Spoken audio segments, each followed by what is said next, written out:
สวัสดีทุกคนนี่ไม่กอกสีว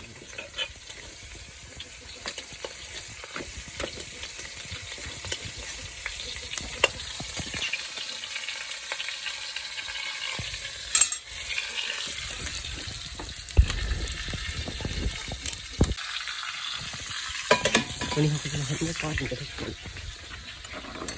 หนึ่ง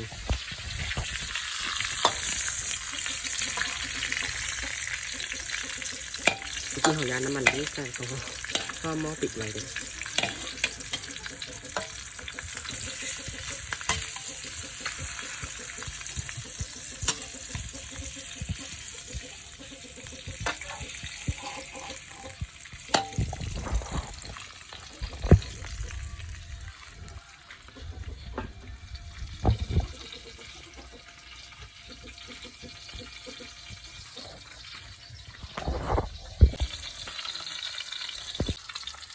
เราไปเบิ่งตอนสุกพร้อมกันเลยทุกคน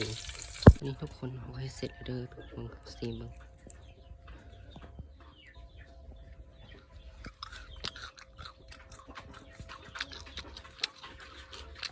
แอบเดินไปมา